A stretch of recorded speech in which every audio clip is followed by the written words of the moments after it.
Saleh, Minister for Foreign Affairs of the State of Eritrea.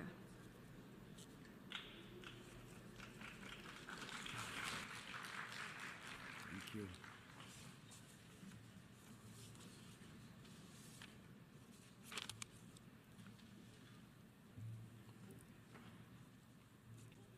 Madam President, honorable heads of delegation, ladies and gentlemen, let me join previous speakers to convey our congratulations for your election as President of the 73rd session of the United Nations General Assembly.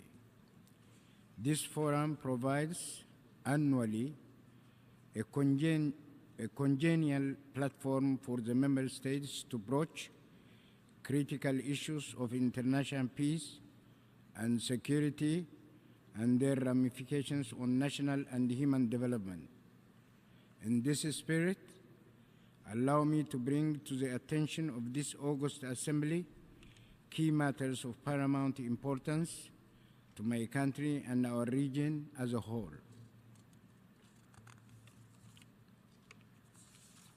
It is positive dividend for regional peace and security is too palpable to merit emphasis.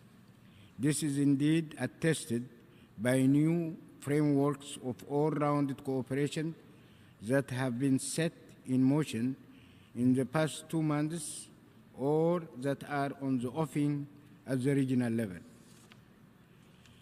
Eritrea wishes to express its gratitude to various countries that contributed in different ways and that have demonstrated their political goodwill to the success of the historical process underway.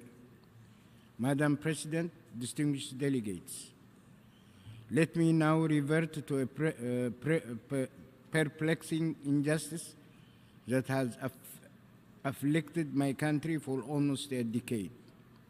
I am referring to the unwarranted sanctions that were imposed on Eritrea in December 2009 and 2011, respectively.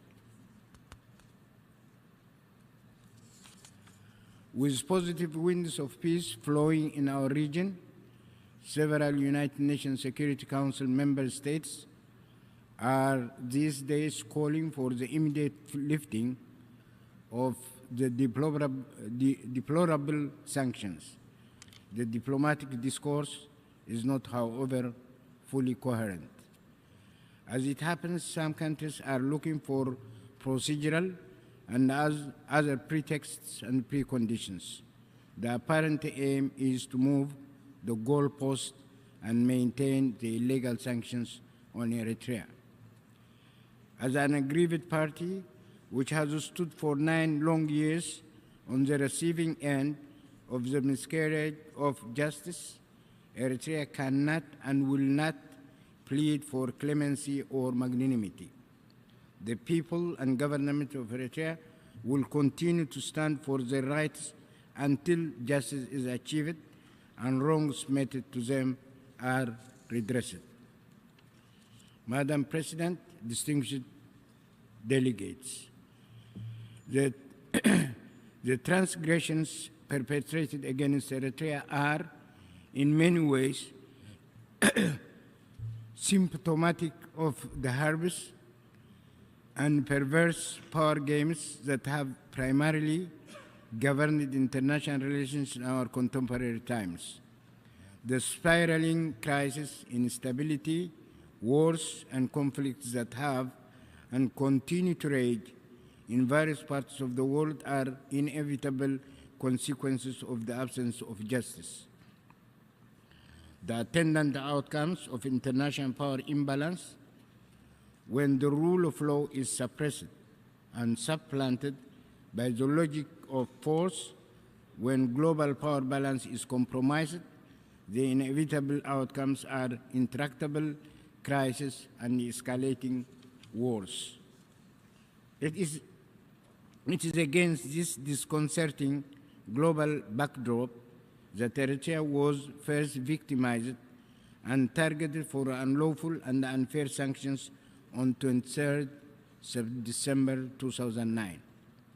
I will not bore you with details of the incontrovertible facts of how and why this act was imposed, as all relevant information, including confidential communications, WikiLeaks, and all, have since long been available in the public domain. However, to sum up, the interplay of forces and factors that brought about the sanctions were the following. One, the principal architects of the sanctions were previous United States administrations who felt that they could use their unassailable power and raw coercion to ram through the United Nations Security Council punitive measures against a small country and people to advance their misguided regional agenda. It is worth remembering here that certain officials in the United States administration had mulled imposing similar sanctions on Eritrea in 1999-2000 at the height of the border war with Ethiopia in order to impose asymmetric arrangements through coercive means. The fabricated charges peddled in 2009 were, in fact, suitable improvisations to implement a prevalent agenda. Two, the second cause for the imposition of the sanctions was the inability of the United Nations system to prevent such wrongs from happening, as well as systemic flaws, political horse trading in the operations of the United Nations Security Council. Here again, one must remember that the United Nations Security Council had failed to take any meaningful action against Ethiopia. This was despite the fact that previous Ethiopian regimes had flagrantly violated the United Nations Charter and the Algiers Peace Agreement guaranteed by the same United Nations Security Council when they refused to abide by the final and binding decisions of April 13, 2002 of the Eritrea-Ethiopia Boundary Commission, the EEBC. Third, the third factor in the imposition of the sanctions was the existence of governments that served the agenda of major powers. In the case of the sanctions on Eritrea, the principal architects restored to regional Trojan horses to imbue an African face to their resolutions. Madam President, distinguished delegates, the sanctions imposed on Eritrea for the last 9 years have entailed considerable economic damage to the country and unnecessary hardships on its people. The related campaigns of smear and defamation have inculcated immeasurable damage to the reputation of the country and to the prospects and potential of investment. Perhaps the biggest damage was the regional instability and the insecurity that this state of affairs bred and exacerbated. The actual cost incurred and the opportunities forfeited, both at the national and regional levels, are thus very huge. In the event and in light of the widely acclaimed peace and cooperation that has broken in the region, certain countries to choose to ignore the stark truth and to prolong the sanctions regime in Eritrea is astounding. In the past six decades, the Eritrean people have waged long and difficult struggle to advance the cause of justice and to foster a climate that is conducive for mutual security and stability in the region. Those robust convictions and legacy have indeed enabled them to withstand all the wrongs and scars inculcated by unfair sanctions.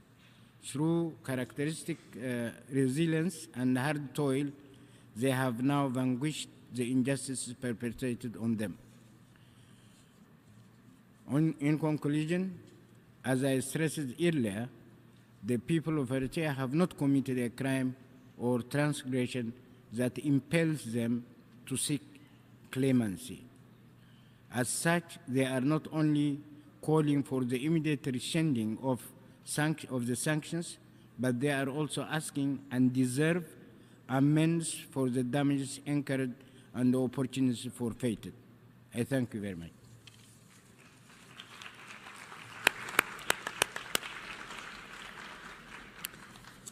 I thank the Minister for Foreign Affairs of the State of Eritrea for his statement.